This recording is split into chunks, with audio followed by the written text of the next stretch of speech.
You're listening to a Whales Are Whales production. You're also listening to Whales. Visit whalesorewhales.com for more projects and shows like this one.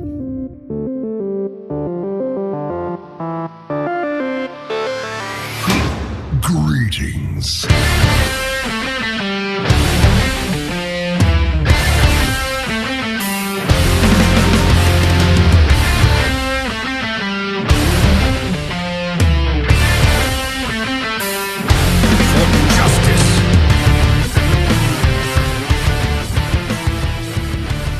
Hello, everybody, and welcome to Hearthaholics, Strategies of Hearthstone. I am your host, Bryan, and this is episode 4, Tournaments and the Conquest format. Joining me today is my co-host, Andres. Hey, Andres, how you doing?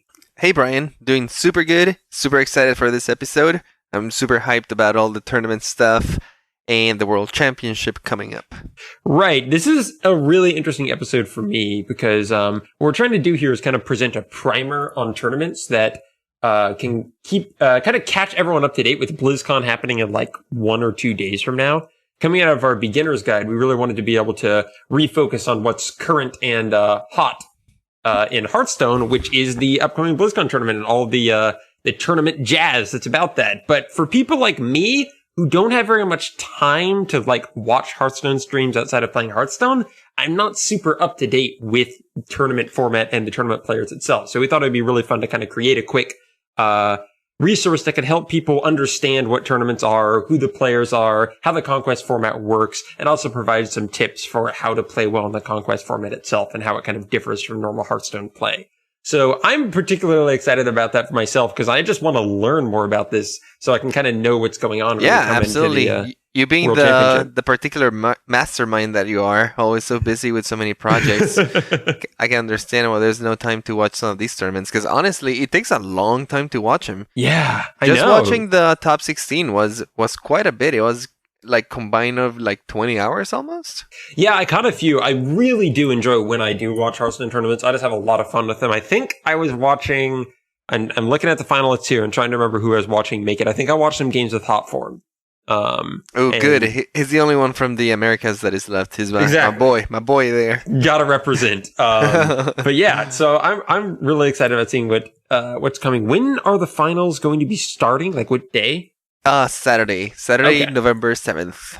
So yeah, we are right before. So might be catching... this episode will be coming out a day before that. Will be coming out on Friday, November 6th. Exactly. You may be listening to this after the tournaments are over. So we'll make sure to make a bunch of uninformed predictions that you can laugh at the end of the episode where we say who we think are going to win. We can still put in our predictions in time for the final. We just won't make it for the top 4. Exactly. Yeah. So, maybe we'll be right. Maybe we'll select the one who's going to win here just by looking at it. Who knows? All right. So I would actually be really proud if I somehow picked out of the top 8. I mean, there's got to be like a 17% chance I'd get it right. So yeah, it's not that bad. Top 8. There are worse odds. All right. So let's jump into the meat of it here. And we're going to be starting out by talking about what the Conquest format is. So for people unfamiliar with, kind of how tournaments work in Hearthstone, there is a specific style of playing the game that Blizzard has selected all official tournaments to use. So it's not just like anyone can choose any type of tournament play to get people to BlizzCon. You can't say, okay, make a deck with all goblins and that's going to get you BlizzCon points. Like, correct me if I'm wrong, Andres, but every tournament giving you BlizzCon points has to adhere to this specific format, correct? Yes, at least the sanctioned ones that award you the official BlizzCon points for you to be able to qualify to the World Championship are Conquest format, and if they're not, then they would be disqualified. Exactly. Okay, that's what I thought. So I do know some things. So Conquest format, I'm actually going to read a brief description of what it is, taken from the Liquipedia Wiki, which is a wonderful resource for anyone who wants to like find out about esports stuff, be it player profiles or little descriptions like this. So here's how Conquest works. It is going to be a best of 5 format with the 2 players. So that means the first player to win 3 games is going to be considered the winner of the match and advance. Each player must submit deck lists from 3 unique classes prior to each stage of the event. So this means that you can't have like 2 permutations of warrior. It has to be, say, a warrior, a warlock, and a hunter. but you can choose any 3 classes and no restrictions or banned cards on what you can put in your deck. Then the interesting thing about Conquest format is that each player must win 1 game with each of his 3 decks to win the match. And how that's accomplished is once a player wins with a given deck, it means they can no longer use that deck through the rest of the match. So to win 3 games, you're going to, play your Hunter deck, get that disqualified, play your Warrior deck and win it, then that's disqualified, and then you have to win with your remaining Warlock deck or whatever the 3rd deck is. So that's not disqualified, but more like qualified, right? Yeah, that's like actually a good way to put it. Disqualified from future matches by winning that match, but you're right. They cannot use the Hunter or the Warrior again if they're already won with it, but yeah. Exactly. And finally, the losing player can keep their same deck. So if you play a Druid deck and you lose with that deck, you can go ahead and keep using it just until you win with it. So it's honestly a really simple format. It's just best of 5, and if you win with a deck, you need to select one of your other decks to play instead. You gotta win with all the decks that you bring, pretty much. It's pretty simple. Yeah, what's interesting about this format is not so much the format in itself as much as how it contrasts with the original format. Yeah, I think that is the most interesting part about it, how they decided this year to completely change the format from last year's format, which was Last Hero Standing. Right. Now, that went on through, it started with their Invitational in 2013, and then that format was used up until the 2014 World Championship, correct? So last time we had a BlizzCon, they were using a completely different rule set for the players. Exactly. They announced Conquest pretty much almost immediately after the World Championship last year. I think after Goblins vs. Gnomes came out, they announced that Conquest was going to be the new format, and everything from that point on was going to be Conquest. Yep. And Last Hero Standing is actually really simple, just as well as Conquest was. It's basically just Conquest mirrored, which is the idea of once you lose a game with a class, you can no longer use that class. So basically, if you beat your opponent's Hunter, they can't use that Hunter through the rest of the match, etc. So it's the same thing, best of 5, win 3 games, but instead of a hero getting taken out each time you win a game with that hero /deck is taken out each time you lose with it, which led to a really different style of play. And the important part of that one is the player who wins has to stay with the deck. They cannot swap the deck. Hence the name Last Hero Standing. Right. Which that's actually, that's a really important rule distinction there. Yeah, it led to quite a few things that I think Team 5 and the developers of this game didn't want to, and in the best interest of the game, I think they chose Conquest format. Yeah, so let's run across a few of the kind of, not the rules themselves of the Conquest format, but how kind of attributes that come up from those rules and how they affect the game compared to how it was being played before. It's very interesting because the way you structure a format can really, really change the way players interact with this game. Exactly. You can see things as easily as the way players play in Arena compared to the way players play in Ranked. Of course, the selection of cards is a lot different in those, but even then, the mentality that goes into the cards that you pick and the way that you play them changes a lot just because of the restrictions of each of the different formats. Right, that's true, and that's something interesting. Like, Arena is a format. The interesting thing about Hearthstone, when you consider formats, all those are ways you can play the game. A format can really be anything. A format could be you can only use 3 mana cards. A format could be what Arena is. A format could be... The reason Hearthstone tends to have less formats than other games is, one, it's electronic, so people can't just make up whatever rules they want and go matchmake with people. The rules are typically very standardized because you can't, like with a paper card game, you can make up whatever you want. You could have 100 card decks. You could, and people have done it in Magic. You can do whatever you want. But in Hearthstone, they have to tailor each format. So we basically only have ranked play and constructed and Arena, and then the one format that they say is okay for their tournaments. There are a few people who go out and make other tournament rules, but it's really far and few between because of how Hearthstone is set up. Yeah, they have to go through hoops to kind of make those rules happen, and they have to use like outside help and stuff, keep track of a lot of things. Exactly, and that's why more formats is one of the things people are asking for most. Yeah, well, Tavern Brawl is probably there you go. The closest fix that they've done to this. It's a new format every week. Yeah, just because Hearthstone is so rigid in the way that it works, Tavern Brawl offers a chance for players to experience a new format, right? A different set of rules, different, Right. and you can see this happening from week to week. The decks that are good really change from week to week. Like one week might be mage, the next week might be priest or druid, because the set of cards that they have might adapt better to that set of rules. Yeah, that's one of the reasons I actually love playing Tavern Brawl so much, especially since we do our game night with it every week, is every week we're doing it, we're like first boots on the ground. There's not a lot of online information about it out there, and we're figuring out the meta from the ground up because the format changed. So it's like formats can really change the entire way people are playing games, which makes them especially important when applied to something like competitive tournaments. You need to get that right. So let's go over a few of the attributes that Conquest was kind of trying to address from their original experimentation with last year's standing. Yes. So the main point about Conquest is that it requires the player to win with 3 different decks, and those decks have to be of 3 different classes, which is super, super important. This has a ton of repercussions and makes the players play in a certain way. For starters, and I think the most significant reason why they wanted to adopt the Conquest format is that there's no one deck sweeps. You cannot use one deck to entirely sweep your opponent and win 3 matches and win the whole match. Because simply the format doesn't allow it. It's kind of like a self-balancing format in that way.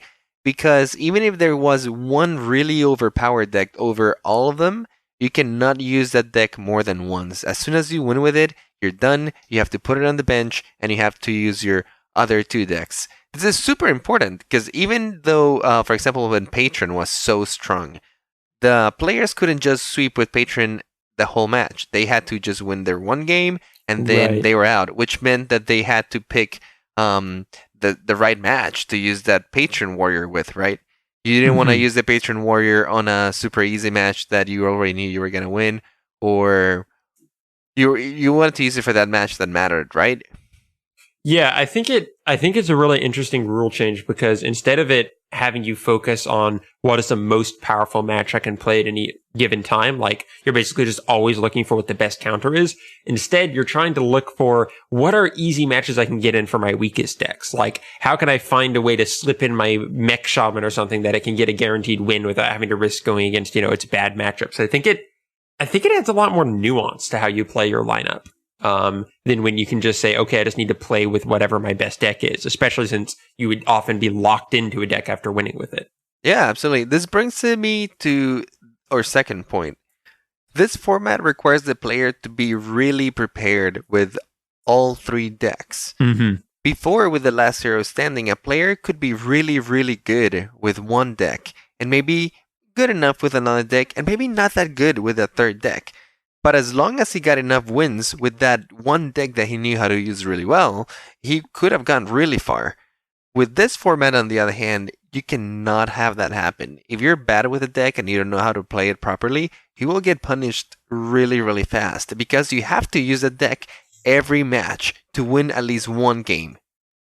Yeah, exactly. So if you're gonna have to win with that freeze mage you have, whether you know how to play it or not. You can't just skate by on the others and never even bring it into play. Exactly. It really punishes players who don't know their lineup really well and who have not practiced this deck thoroughly.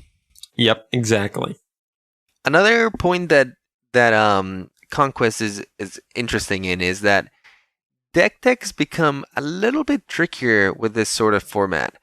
Just because you're having to win against 3 different decks and you're having to use all 3 of your decks, if you tech all 3 of your decks towards a certain strategy and your match against an opponent that is maybe not playing that strategy at all, or maybe one of their decks is not using that strategy and all of your decks are teched out against that, then you might risk losing to that one single deck. Just because you have to use all of your decks to win against it, let's say that is your opponent's last deck. You won against his other 2, but he has that one deck left, and you just have to beat it 3 times, but you can't. Yeah, just by principle, techie becomes trickier because the definition of teching is putting cards in that are specifically good against one specific strategy. So the more narrow strategies are, the more powerful teching becomes. And this format, as we discussed, encourages variety. deck variety. So because there's more deck variety, by default, the predictive nature of teching something is going to become much harder because you can't be sure what your opponent's going to play. Before you can be like, they're probably going to try to clean sweep with their mid-range druid. But now they can't. They're going to at least play 3 decks against you. So you can't just tech against that one deck and hope. So, yeah, that's a really good point. I hadn't considered that one before. Yeah, and like you said, because this format encourages a little more diversity and variety, it naturally demands players to have a more balanced strategy.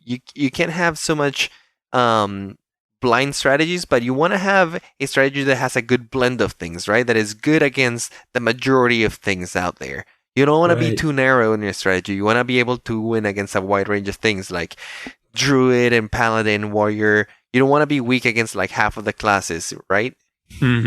That's a really good point. Yeah, because again, you're going to be seeing way more of them than you were before.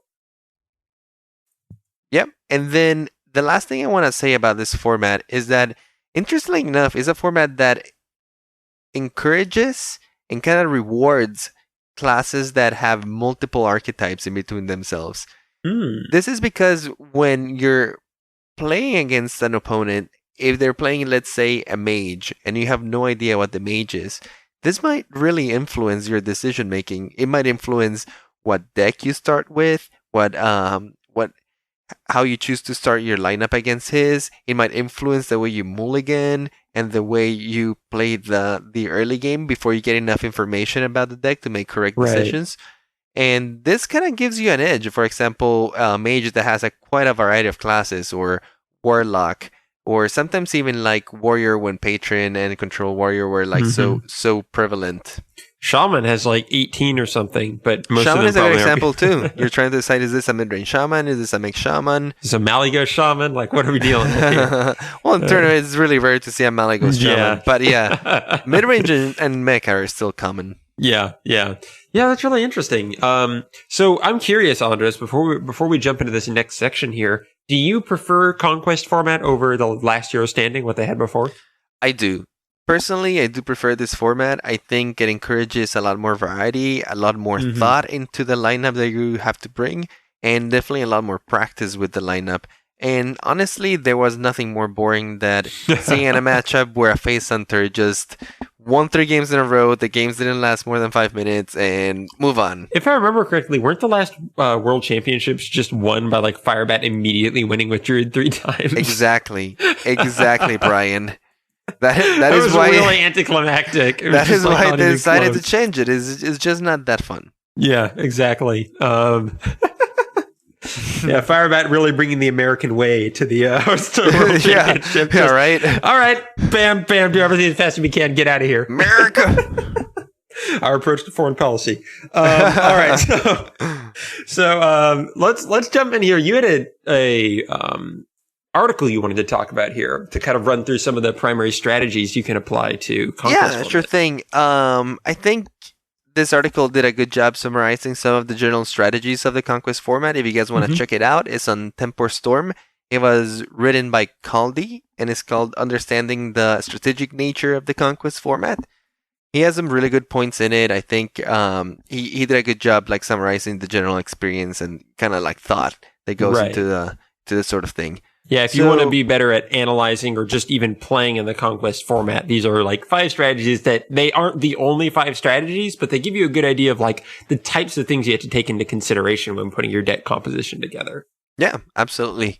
All right, let's go into the first strategy, and probably like the easiest one for most people. This one is prioritizing deck experience. So rather than thinking so much about what matches I'm gonna counter and what things are my opponent's gonna bring and which lineup is the most solid out there, you're just concerning yourself with what decks are you really good with. What decks do you know how to pilot up and down? Do you know the mulligans? You know the general strategy against most of the other matchups? And the reasoning behind this is that if you already know how to pilot a deck really, really well, chances are that you have a good chance against most of the stuff that is out there. Yeah, I get that. I think this would be my favorite one as someone who doesn't play a ton and doesn't have a ton of experienced decks. I think it's a good strategy for someone to come in with because you're focusing first on your own level of play. It's the type of thing like you can bring a freeze mage and it can hard counter the opponent you're facing, but if you don't know how to play that freeze mage, they can still find a way to beat you. Exactly. And this is very valuable strategy, especially if you're playing more like local tournaments. Exactly. Maybe you're going to the Fireside Gathering in your city, or you're playing maybe the weekly, online tournament in... Yeah, I played in a Angry Chicken tournament, and this is pretty much the strategy I used for that as well. Yeah, there you go. If you're using personal tournaments or private tournaments of that sort of thing, it's a very solid strategy because who are you kidding? If you haven't practiced all of these crazy decks out there, you might not do well with them. Just bring the ones that you're very familiar with. Exactly. It's a simple but effective strategy. Also, when you're going into these lesser known tournaments, it's not like you can predict, oh, this guy, he brings these types of decks and plays them in this way. I should counter that. It's like, nah, you have no idea who you're facing. Yeah, exactly. You have no idea who you're facing. So just having the experience with your decks might give you the edge. Exactly. Cool. That was basically the first strategy. Very simple, very easy. Second one, strategy 2, a balanced composition. This one requires a little more train of thought. You have to sit down and think about it a little more. You have to think about what is common out there. So maybe you have to be a little more familiar with the metagame. You also have to be familiar with different matchups that different decks might have. Because with this strategy, what you're trying to do is bring the most balanced composition out there. So let's say that you have been using your deck tracker, you have been watching streams, you are looking at the Tempo Store meta snapshot and this sort of thing, and you have a pretty good general idea of what is out there. You know that maybe there's a lot of mages and druids and maybe like a lot of hunters, and then like a sprinkle of everything else.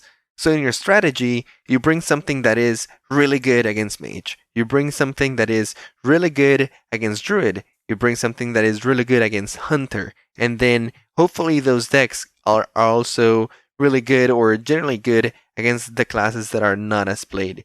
So you're just trying to play the number game with this strategy. Yeah, that makes sense. The interesting metagame that comes after that is you can have your lineup.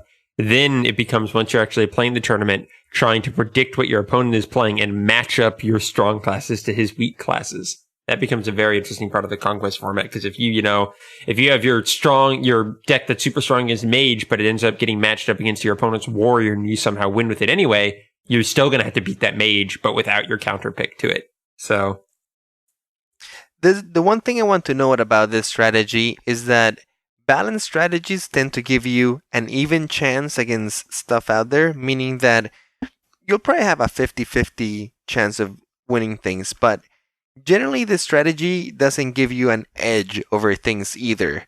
Just because you're bringing a balanced strategy might mean that your chances are, average as well. So it's a give and take, right? You're playing it safe, but because you're playing it safe, you might not win big, It's just a mid-range paladin of strategies. Exactly. Slow and steady wins the race. And everyone's like, where's the secret paladin of strategies? All right, we'll go into that one next, actually. All right. Now you're talking about the secret paladin of strategies. Our next one is completely opposite from the previous one. This one is an all-in strategy. Yep. So rather than focusing on bringing a very balanced lineup, you're focusing on bringing a lineup that is very focused on a very specific strategy. A good example of this is, let's say you're going all aggro. And the reason why you might do this is because in the Conquest format, you don't have to win against all decks, right? Right. Your decks only have to win against their last deck or their weakest deck. Yeah, so just to explain that to people so it makes sense, even if your opponent has 3 different decks, let's say, a freeze mage, a mid-range hunter, and a control warrior, if they win at the freeze mage and the mid-range hunter right off the bat, first 2 games you lose, they still need to win with that control warrior. So you could win against that control warrior 3 times in a row, and that's the only deck they could be playing. So, exactly. Again, yeah, like you said, if you can just find one deck that they can't win with against your strategy, if there's, I don't know, a freeze mage and somehow you have 3 things that just are impossible to win with a freeze mage, then you can just beat that deck just by attrition. Exactly. So a good example of this is, let's say right now Druid is super popular, and most people are bringing Druid to tournaments. Yep. You could think to yourself, all right, what if I make a strategy that is an all-in on Druids, because I expect 90% of my opponents to bring a Druid, and most of them are going to be an aggro Druid. This is speculation, obviously. Right. But you tell yourself, if this happens, then I have a chance of just outright always winning against this class and winning against my opponents like this. And let's say even if you decide to bring a super aggro strategy, you bring a tempo mage, you bring like a zoo mid-range warlock, and you bring like a face hunter. All decks that can run over Druid easily because they take over the board and just doesn't give Druid a chance to react. But let's say your opponent brings like freeze mage, control warrior, and Druid. Yeah. The freeze mage and the control warrior completely destroy you aggro, and you lose those 2 games right off the bat. Yep. And then there's that Druid left, and you just nail it, and you kill the Druid 3 times, win the match, and that's it. An all-in strategy on that.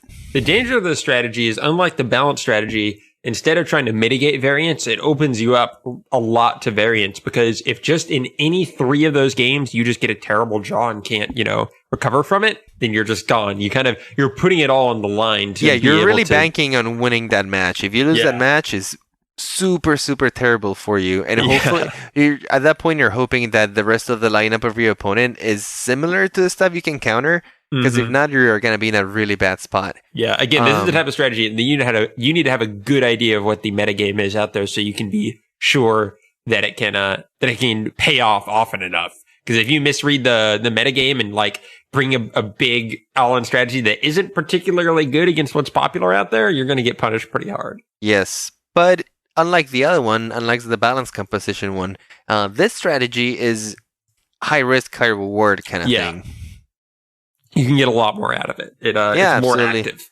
And it also works the other way, right? You don't have to do like an all aggro strategy, but you could do an all control strategy. Yep, exactly. So strategy 4 is something that was interesting to me because it's called isolating a specific deck. And how is this different from what we just discussed, Andres? That idea of trying to find a specific deck to beat.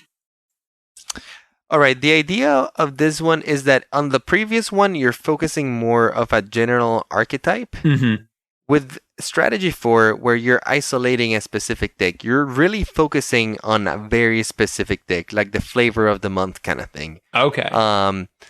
So for example of this is when Patron was around. Patron was so good that you could almost expect most players to bring Patron. And if you brought a lineup that targeted specifically Patron, not just a general archetype, but you teched your lineup to target this specific deck. And it's kind of like in the same vein of the all-in strategy, but on that one, you're focusing more of your strategy is a general archetype of that strategy, right? So you're going like all-in aggro to target like certain weaknesses. In this one, your whole lineup is targeting a specific deck. Okay.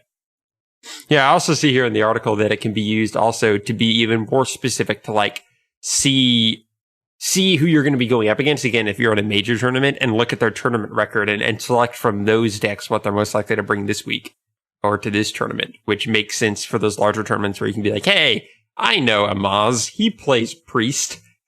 Yeah, it also works if you know that a player you're going to face plays a very specific deck with a very specific list. Right. You can target that list very specifically. And this is something, again, that's specific to the Conquest deck, because you can't do that idea of, getting people stuck into one deck and beating it 3 times in a row. Like that wouldn't be possible in Last Hero Standing. Yep, exactly. The last one, strategy 5. This one is probably the most boring one. Yeah, pretty boring. But it works just because it's a very surefire way, and it's just bring tier 1 decks. Pick 3 tier 1 decks and bring them with you. This is the equivalent of saying, I have a strategic tip for you. Do well and try to win. I mean, it's about that in depth. Well, basically the idea behind this is that usually tier 1 decks are decks that sometimes have an unfair advantage over other decks. Are decks that can usually take wins that they maybe shouldn't take. Right. That's why Patron used to be a tier 1 deck, because the charge minions sometimes allow it to do insane amounts of damage. Even when the Patron was supposed to lose, it could always come back and just finish it off in one turn. Paladin can sometimes do this too, because after you play the Mysterious Challenger, even if your opponent has the best draw, sometimes the tempo gain is so big that you can't even win, even if you have the perfect answers to everything. Right. Yeah. Tier 1 decks, I mean, especially if you look at ladder play, it is a helpful resource just because there are, millions of games being played that have hammered out just generally win condition or generally win percentage wise, these decks have risen to the top. So even if it's not like perfectly engineered for the specific people you're facing or the specific meta, you can be pretty sure they're powerful decks that have a better than even chance of winning. So it's a little bit crude of a way to select it, but the numbers don't lie, so it can be a good indicator.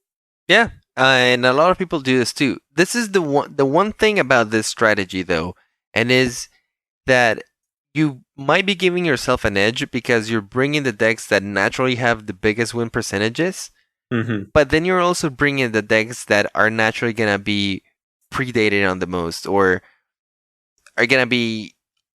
You're going to be in the crosshairs pretty much.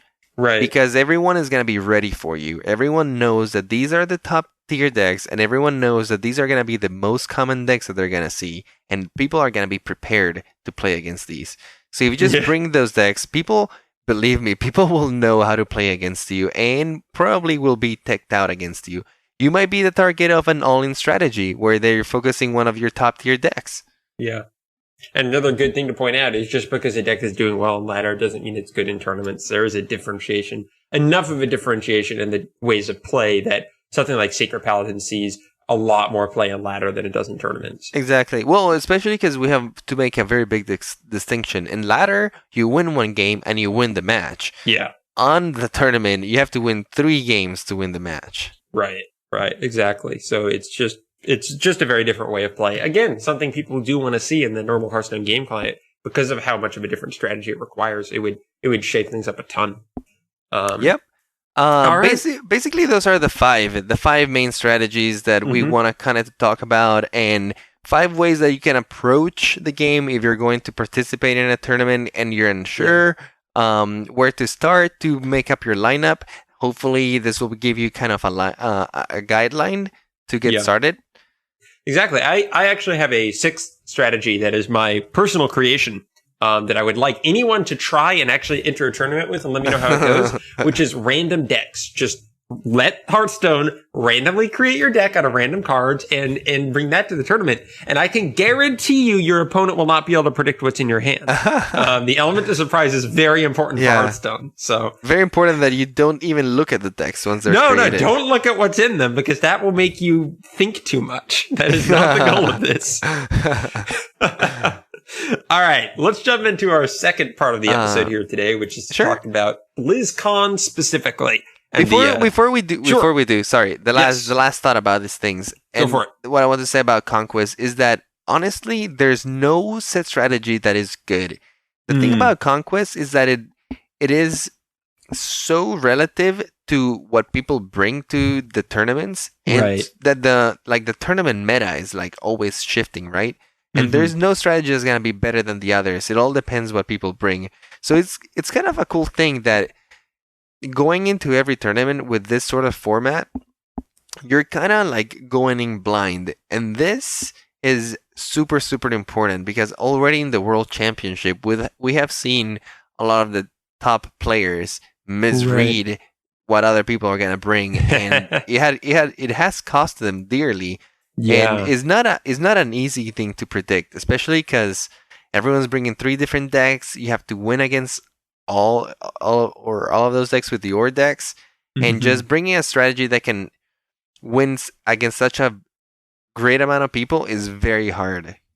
That's a really good point. It goes back to what we were talking about in last week's episode about ranges and predictive ability in Hearthstone. This is like taking that to a whole new level, which is not just predicting like what's in your opponent's hand in a given game, but it's predicting out of all the possible decks what all your opponents will bring, which opponents you're going to be going against, what you need to bring to counter it, how it can counter it. So like, yeah, you're right. There's no perfect answer. You can't ever get to that 100% right answer. It's all balancing. It's this likely he'll choose this and this likely he'll choose this. Yeah. And then Again, putting all of those. it's taking hints like these top players, especially the ones going to BlizzCon, they are not only looking at what their opponents have played in the past, they have been talking to each other, they're paying attention to the ladder, they're making their own assumptions, they're creating their own decks, they're having to think about Patron just getting nerfed, what is that gonna mean? It's a lot of things that they have to keep into account. Exactly. And those players that can really, really decipher it and really come to the conclusions that end up being true, oh man, those players are the ones who have the biggest advantage. And we have seen some of that too in the World Championship now. It's one reason I don't like when people, look at the RNG of Hearthstone in one specific game and say, look, that guy won by, getting a good top deck. There's not skill required. I mean, there's all the skill that went in before that match even started, before the tournament even started. There's all of these advantages people can get by reading into a lot of data that people are not seeing on the surface of Hearthstone. So there's a lot of preparation that goes into this for sure. Yeah, it's super intimidating. Not something I would want to do, but I do like to talk about it. Sure, let's go into it. So, BlizzCon. Yes, the 2015 championships, the second BlizzCon Hearthstone Championship. Real quick, Audrey, why don't you just describe what is the road people had to take to get here? Like, what if you were a guy who wanted to get into BlizzCon? How would you go about doing that? Like, what was there? Well, it's a road with many paths and many entrances, but regardless, a very long road and a very tough one to travel. Like I said, there's many ways to get to the World Championship. The most common way and the most accessible to people would be the ladder. Mm-hmm. If you're able to place top 100 during the ladder, during the season, the year that we're playing for, you get BlizzCon points. And if you get enough BlizzCon points, you get invited to a qualifier, a regional qualifier. And each region has one, America, Europe, Asia Pacific, and China. They'll have the regional qualifier, and you get there through the ladder. There's also sanctioned tournaments.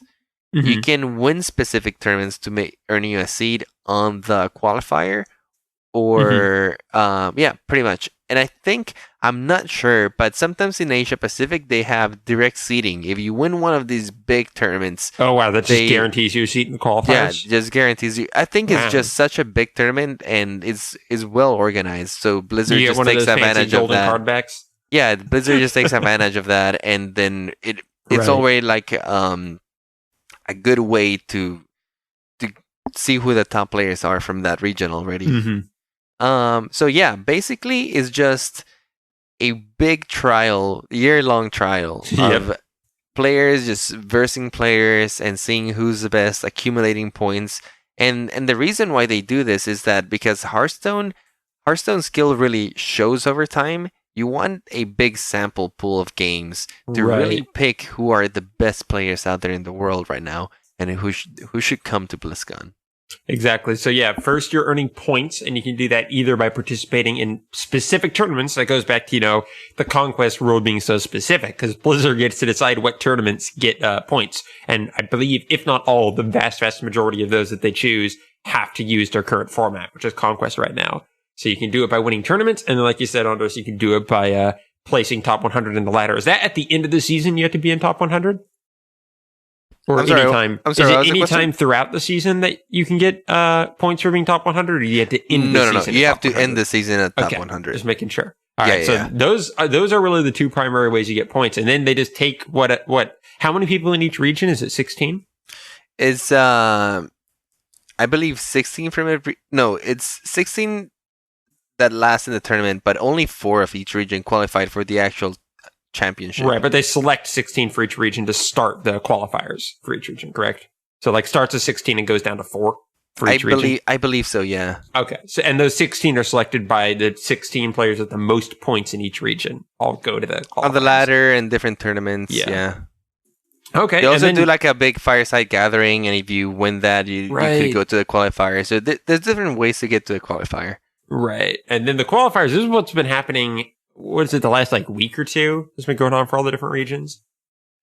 Well, the qualifier is over. We had the top 16. That was the thing that happened last weekend. And basically the top 16 was 4 players from each region already past the regional qualifier. So this is already people from all over the world already facing each other. And they faced each other last week to define the top 8. And the top 8 is what we're going to see at BlizzCon starting Friday. Nice. You know, I wonder if they're gonna for the championship itself. They haven't revealed like what the stage is gonna look like and everything. Do you think they're gonna make it look like Grand Tournament themed? Oh, because before it's just a tavern. I'm pretty sure that they're gonna go for the tavern feel. Maybe I don't know. Hopefully, he'll bring the innkeeper this time. The actual voice actor. Yeah, well, the cool thing that they did this time was that they did the voice acting for the players. I noticed that. That was so cool. Oh, so cool! And they would like say the names of the guys, and then you know how to pronounce them. It's great. Yeah. So all right, let's move on. Now that we know how people can get to the finals, let's go ahead and talk about the people that are coming this year to the 2015 finals. We have 8 people from all regions. It turned out there were, I believe, 3 Asia Pacifics. There you go. 2 European, 2 Chinese, and 1 American. So let's go ahead and go through Asia these. Pacific and China are really They're already representing over 50%. You know, we're going the road of StarCraft pretty quickly.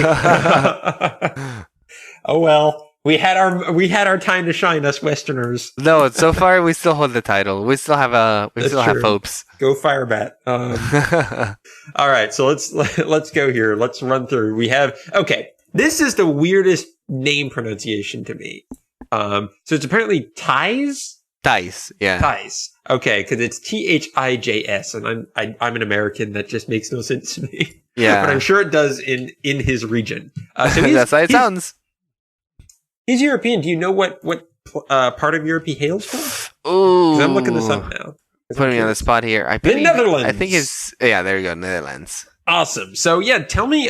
We'll say his lineup first. Ties is coming from the European qualifiers. He's bringing Freeze Mage, Dragon Priest, and mid-range Patron Warrior. So like, what do you know about Ties, Andres? How would you describe this guy as a player? Ties is one of my favorite players in the tournament right now. Okay. This guy has proven himself over and over. The first time that people heard from him was back when they were doing that King of the Hill series, and he won it like 9 weeks in a row against like top players and something like that, and that's when people first took notice of him. Right. And now he has gone off to win the ATLC with Life Coach, and now he qualified to the World Championship. So this guy is on fire right now. And his lineup is super, super interesting. With that Freeze Mage, Dragon Priest, and the Patron Warrior, basically what he has decided to do is to target all aggression. His strategy pretty much is like, aggression is not going to win against me. It has a great matchup against all index like Phase Hunter, Mid-Range Hunter, and then he also has a great matchup against decks like Druid.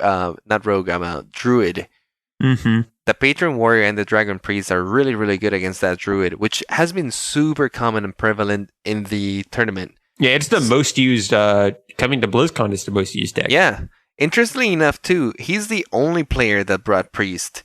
And so far, his predictions have been spot on because his lineup has been able to stand against everyone else very, very well. Yeah, it looks like he's in a pretty good position. Do you think there's enough aggression in here? Do you think the mid-range Druid is going to supply enough of the anti-aggression to make his lineup worth it? Or do you think he was... Oh, yeah. Mid-range Druid and Hunter and Mage have been super, super prevalent. Granted, the Mage has been more of the Freeze Mage version. Yeah. Only with Hot Form having the Tempo Mage. Yeah, it's looking like the only lineup I'm seeing really bad for him here from the very cursory glance is Ostkaka is bringing Freeze Mage, Oil Rogue, and mid-range Patron Warrior. That seems somewhat difficult for an encounter, but it's almost exactly his lineup, come to think of it. It's very similar to his lineup. Instead of the Dragon Priest, he went for the Oil Rogue. Yeah, so that'll be, if they end up facing off, that'll be actually a really interesting match. But for example, we have Kranich from the Asia Pacific region. His lineup is mid-range Hunter, mid-range Druid, and mid-range Demon Zoo. Like that was interesting. You can already see like some of the mentality from these players and the mentality of Thais kind of like predicting this, because his lineup is full on aggression. Like, I'm just gonna play my game. I'm gonna ask the questions. All of his decks don't stand around and wait for the opponent. All of his Kranich? Yeah, Kranich. Yeah. All of his decks get on the board and are putting the pressure. Nice. So let's talk a little bit about Kranich. What do you think about that guy? Have you followed him much? Yeah, Kranich is very interesting because he is the only returning player. I remember him from last BlizzCon. I remember being very sad because he beat Kalinto, and I like Kalinto. But, I mean, Kranich was good. He seemed very aggressive in those games as well, if I remember correctly. And, I mean, he still is. He brought a very aggressive lineup, and he has made it back. So I think this guy is definitely somebody to watch out for because, let's be honest, making it twice to the World Championship, not easy. Yeah, he's also Asia Pacific, and he's South Korean. Something I'm curious about is mid-range demons who've been around much recently. I remember loving playing that deck on ladder a few months back, but I didn't know it was a big tournament deck. Interestingly, Americas and Europe, no mid-range demon zoo at all. That's what I was wondering. But the Asia Pacific, they really, really like that demon zoo. I can't remember why I saw it, but it was a list of rankings, and those power rankings, I think it was Liquid Hearth. And both the American region and the European region had Demon Zoo super low, but the Asia Pacific region had mid-range Demon Zoo quite high. That's cool. I'm glad to see it in here. What's weirding me out is there is no hand lock. What happened? There was a hand lock. Life Coach brought a hand lock. Oh no! But, I saw that game. That was sad. Unfortunately, he got punished for it by mid-range Zoo. Yeah. As you can see here, we have a lot of mid-range hunters, and we have a lot of mid-range druids, and Handlock doesn't really like those decks very much. That's a fair point, actually. And with the Patron Warrior no longer being the threat, I guess Handlock isn't really here to stay Exactly, anymore. Yeah. That I think makes sense. Life Coach was a good example of a player who kind of misread what people were going to bring. Yeah. He brought Handlock, Control Warrior, and I believe a aggro druid, mid-range druid. And his handlock just couldn't take it. He was the weakling in his strategy. Yeah, exactly. That can show how just picking one wrong deck in this format can really screw you over. So that's unfortunate I would have liked to see Life Coach in. I always love seeing him play, but I'm glad he got it that far. Yeah. We also have Pimping Ho. Yep. Also Asia Pacific. Yeah. Okay. This guy I actually really like. Okay. I kind of got converted into Pimping Ho's team during the tournament. He's bringing mid-range druid, hybrid hunter, and a mid-range shaman. Okay, he's bringing... Wait, repeat that again. He's bringing shaman. He's bringing a mid-range shaman. That is right. Okay. Looking this guy up. He's from Taiwan also, and he seems very new to Hearthstone, like in terms of tournament play. He is relatively new, although he has played in a bunch of tournaments before. I knew him from the ESL. He won some of the ESL series. He did. That is true. Maybe just Liquipedia doesn't have all his info yet, but that's interesting to me. Yeah, but this guy is super interesting. During his interviews, he said the Shaman was his favorite class, and he actually called himself the Shaman. He proclaimed himself the Shaman, and he did this before his first match. Did a little interview with him. And everyone was kind of like giggling and being like, all right, well, we'll see what you can do with this shaman. And then he proceeds to take Purple's Freeze Mage with his shaman, a match that everybody thought he was not going to win. And everyone kind of jaw just dropped. It was like, whoa, okay, I guess that just happened. And he has done really well with that shaman. He defends it, and he says it's a good deck, and people just don't realize his full potential. Well, he is literally the only person with shaman, so, he does have something to prove, I suppose. Well, Daimeng, another player from China, did bring in shaman, but his is a mech shaman. You're right. He did bring in shaman. You're right. But yeah, it's a different type of shaman. Yeah. We'll see how that goes. I don't know. I don't have a lot of faith in Mech Shaman. It seems to be a very variance-focused deck. Like, it needs to get out the gate fast. But I guess it's one of those games that you can just take a win with if you get it right. Yeah. Another interesting thing about Ping Ping Ho is that his Hunter has Fell Reavers. Oh, really? Or Fell Reaver. Maybe just a single Fell Reaver. Interesting. Speaking of Fell Reaver, do you know if anyone's Druids are including that in the more aggro variant? Or is everyone kind of sticking with the safer Druid? I think everyone's sticking with the safer Druid. Yeah. But yeah, like another good example here. Ping Ping Ho's strategy, another strategy which is super, super aggro-oriented. Mm-hmm. Yeah.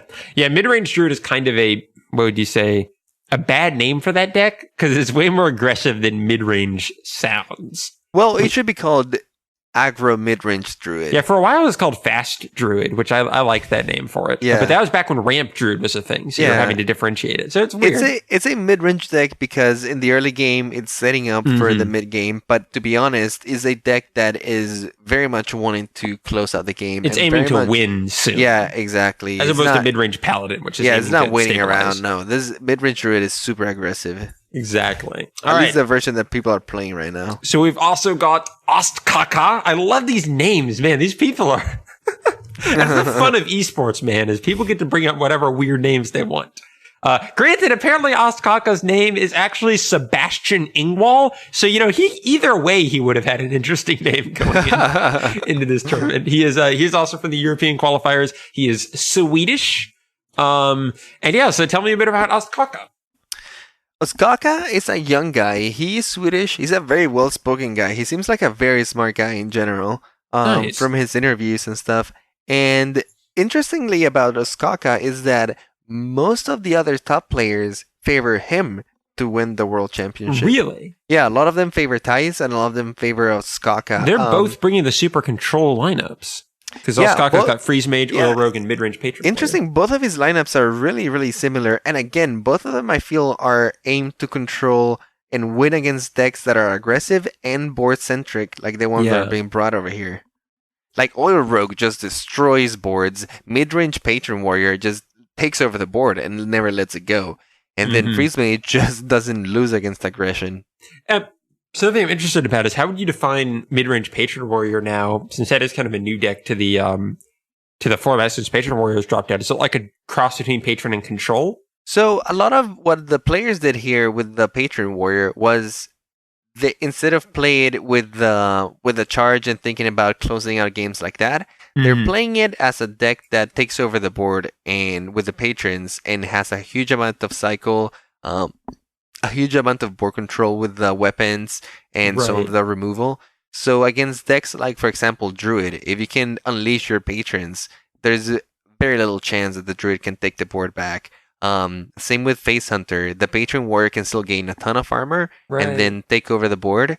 So they're playing it just like that. Dr. Boom is making a comeback. Some people are even opting to drop Thaurissan out because it's not... You don't need the combo anymore. Yeah, you're not trying to combo things anymore, but you're just trying to not let your opponent take the board and take it yourself. So it's kind of like trying to create a scenario where they can't deal with the patrons in a turn, and then you can kind of keep snowballing, and they never have a way to just reset things. And then you still have things like Battle Rage and stuff to refill your hand. For example, against Shaman is really nice, especially if they're playing the versions with that Lightning Storm, and even Lightning Storm can sometimes be a liability. Right, and then like Freeze Mage would typically be like, well, at least they can control the board, but then you're still Warrior, so you can armor up, which is like Freeze Mage's worst enemy. One thing to know that is that this version of Warrior actually struggles a lot against things like Freeze Mage. You can still play the armor game, but honestly, with Antonidas and stuff, they have a good chance. And the thing about it is that with this deck, you will never be able to put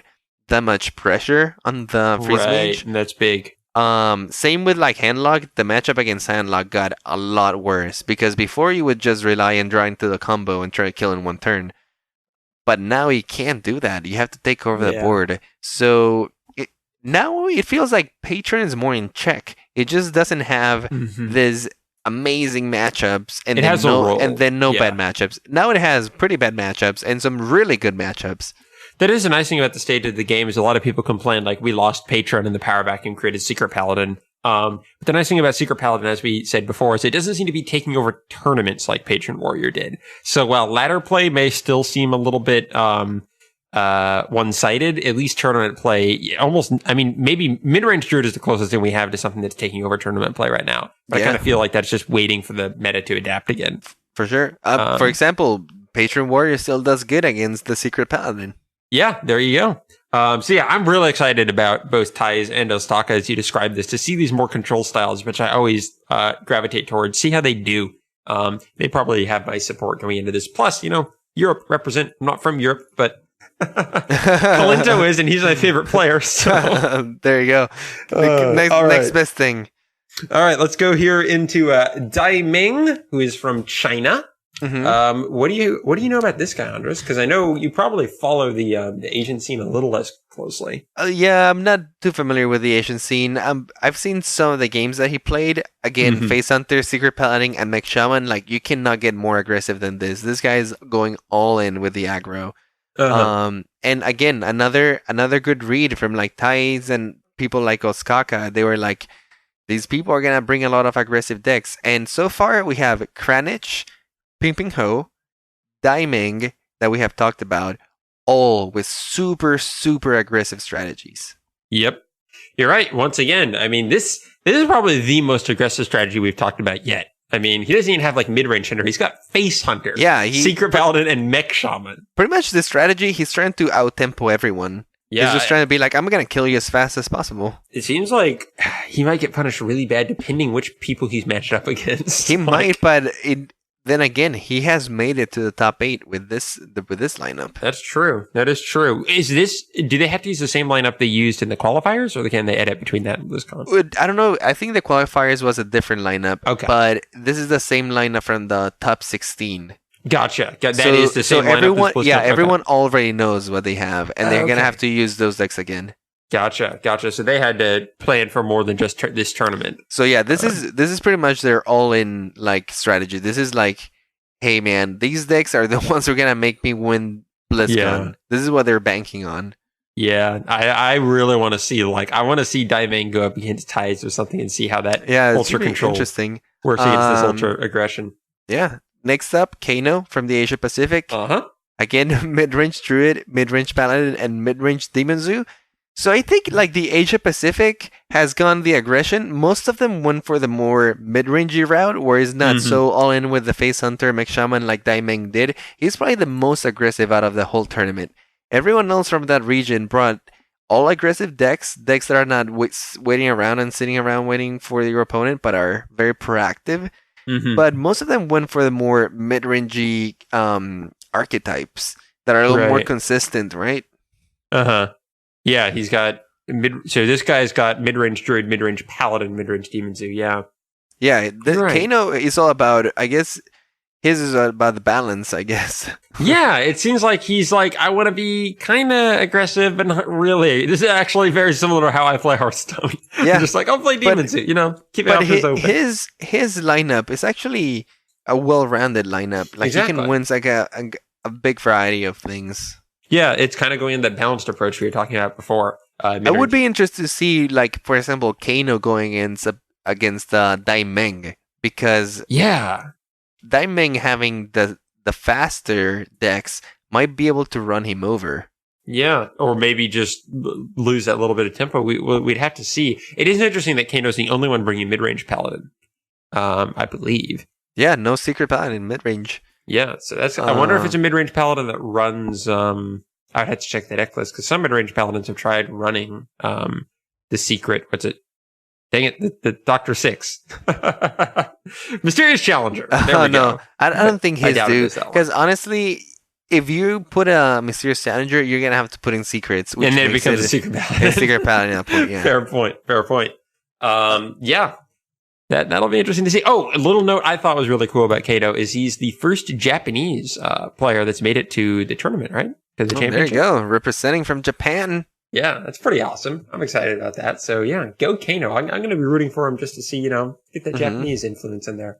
So now we come to who we, I think, are contractually obligated to root for just by proximity. We've got Hot Form. Or Man Hot Form. Canadian. Yeah. All right, awesome. So yeah, what do you know about Hotform? What's he got going on here? So I've been following Hotform for a while. I like his stream. He's a very eloquent person, and he explains his decks and choices very very nicely. So I've been following him for a little bit. I've played a lot of his decks. That the Tempo Mage that he's bringing, we should probably talk about his lineup: Midrange Druid, Yes. Tempo Mage, and Oil Rogue. Yep. But that Tempo Mage, I've been playing for a while now, and I played it. He came up with it pretty much when Secret Paladin became a thing at the end of like 2 seasons ago. Right. And I started playing that mage then, and he was doing super, super well I remember that. Yeah, against Patron and against the Secret Paladin, and he brought it. What differentiates it from what Tempo Mages were doing before? So the difference is that he adds the water elementals, which counter classes with weapons. Yeah, right. I remember that. So against Paladin, against Warrior, it's good. Against Rogue, it's good too. It's almost good against Druid as well. Yeah, and then he also likes running Nexus Champion Sarad in it. Oh, okay. That's really cool. So he's doing that, and then so with Tempo Mage, Midrange Druid, and Oil Rogue, do you think he's like, is that more of an aggressive or more of a defensive kind of strategy going into this? This is a very proactive strategy. I think it's also balanced in a way. His mid-range druid just has a very general good matchup against most things out there. Right. And then I think the Tempo Mage has helped him out a lot against the aggressive decks like Phase Hunter, Mid-range Hunter. He can also do good against Paladins because the version that he runs Arcane Missiles. So those really, really help against those little small minions. Yeah, you couldn't really run those so well with Patron around, but now it's yeah, now it's very viable. Absolutely, it's really cool. All right. Lastly, go ahead. Oh, I was just gonna say that impressively, his Oil Rogue has done super, super well. He was almost thrown out of the tournament by this guy Nelio, and Nelio won basically his two matches against him, and the only deck that he had left was Control Warrior. And Oil Rogue typically isn't favored against Control Warrior, is it? No, absolutely not. Oil Rogue is completely unfavored against Control Warrior. That's what I remembered from Oil Rogue days. And Hot Form had to win with his Oil Rogue against the Warrior, and everyone thought he was gonna be out because he had no chances, but he did it. He won against that Warrior. Oh, I need to go back and see that game. That's awesome. It was an amazing game, and he pulled it off. He's still in the race, so good for him. It was a cool moment in the tournament for sure. Awesome. And lastly, we've got Zoro from China, and he is bringing mid-range druid, face hunter, and secret paladin. Can you say aggression? Yeah. So basically, Asia Pacific They're very aggressive, and the China region is all out aggression. Yeah. And then, interestingly enough, Europe are anti-aggression. They seem like they read it really well, except for poor life coach, which didn't read it that well. You're right. It's almost like across the board a distinction there. And it's almost across the board. It's Asia Pacific is kind of middle of the road aggro. China's hard aggro. And then Europe is kind of control. Yeah. That's weird. It's very interesting. And then America had a combination of both aggressive decks. And then like Hot Form has this weird kind of like tempo thing going on with his decks. Yeah. It's a very tempo oriented lineup too, with a Oil Rogue being able to do very big board clears, which is actually quite good against most of the other decks out here, against the Shamans, against the Warlocks, against the Paladins. Yep.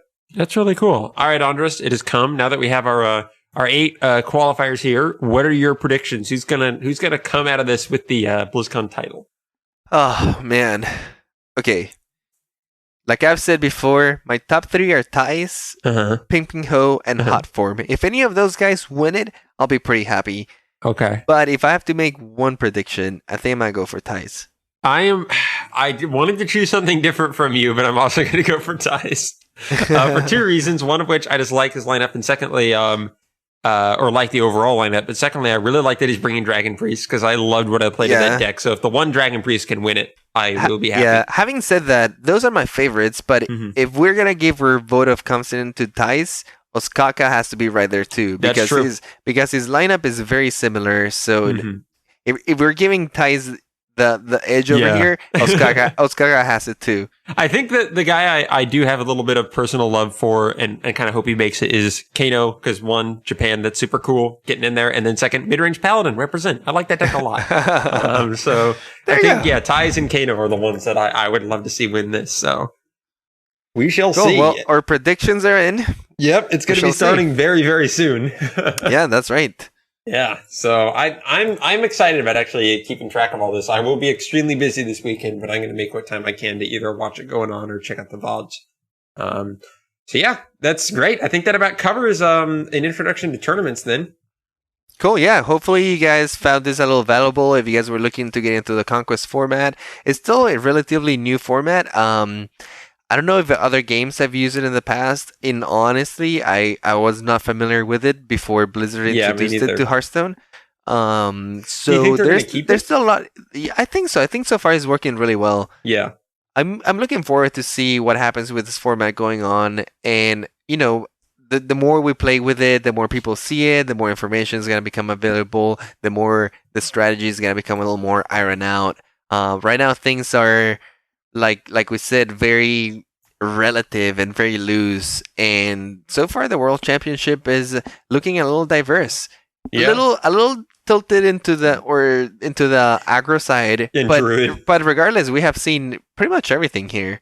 Yeah, well, I still stand by it that just as it stands, Druid is the deck that has the most easily accessible charge combo to win, and I think that kind of by definition kind of puts it up there. That's where Patron was for a long time. Yeah, that's where Miracle and Druid is the most common deck. There are 1, 2, 3, 4, 5 Druids. Yeah, that's crazy. I think it's just by nature of having such a powerful closer. 5 of the 8 players brought a Druid. Yeah, I guess following up for most common is Hunter. That actually came pretty close as well, but at least that has other types. You've got hybrid, mid-range, and face. This is all mid-range Druid. It's all the same thing. Yeah, everyone brought the same Druid pretty much. So that's pretty hilarious. All right, so I wanted to let everyone know our next episode is going to be about card analysis. We're going to go over different ways when new cards are announced and everyone's making predictions. We're going to go over some principles of what people use to analyze cards, how you can understand in a card game what's a good card, what's a bad card, what are some ideas and formulas you can use to differentiate those.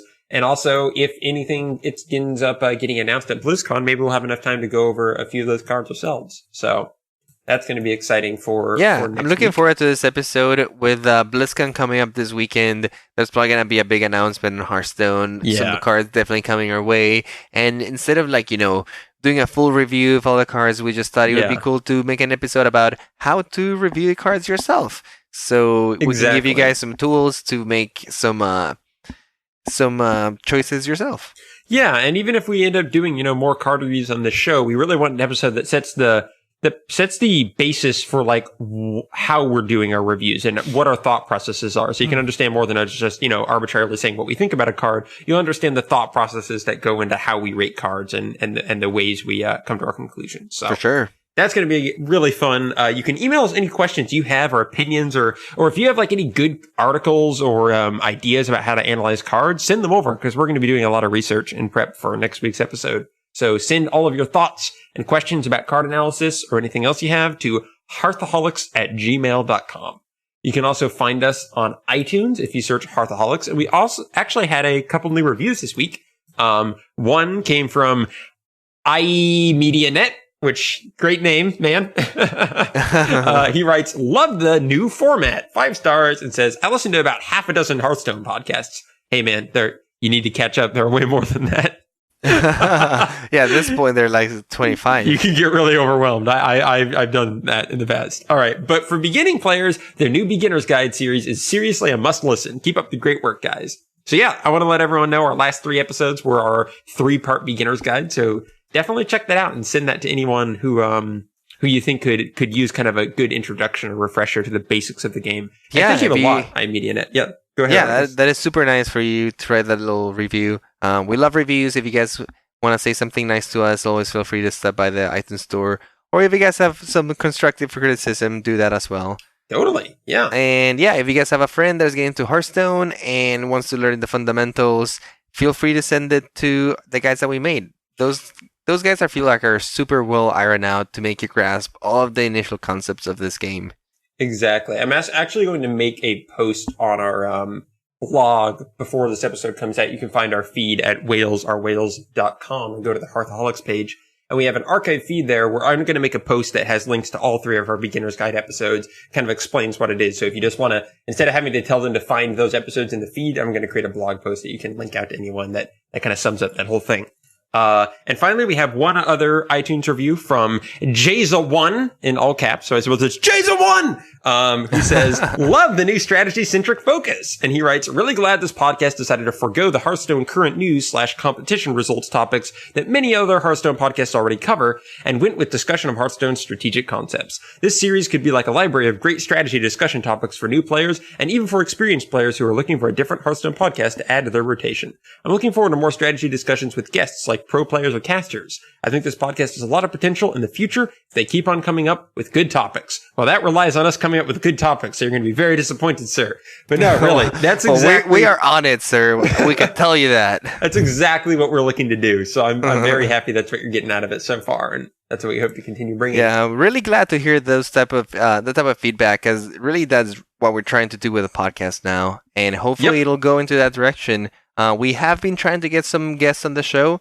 Right now, it's been a very difficult time just because of BlizzCon. Apparently, people are traveling. Busy with that BlizzCon thing, yeah. Yeah, BlizzCon. Who would know? You know, people who love Blizzard games go over there. Oh well, yeah. But yeah, absolutely. We already have some guests on the docket that we're ready to get some episodes going. We just need to find the right episode to fit them in with. So yeah, we've got lots of ideas for that going forward. You can find us on Twitter at Hearthaholics or YouTube or Facebook. All of those, just search Hearthaholics. It's very simple. Also, we are a production of the Whales Are Whales network. That's Whales, A-R-E, Whales. So you can go to whalesourwhales.com to find other shows like this with other awesome people like us, and also find the show page and all the details for Hearthaholics. All on that network. And finally, if you want to find us personally out there in the internet, I am on Twitter as Lord Meldor. That's LORDMELDORR. And Andres is I Play Games, APLAI Games. You can also find Andres's music production company, Massive Music, MASSEVE music.com.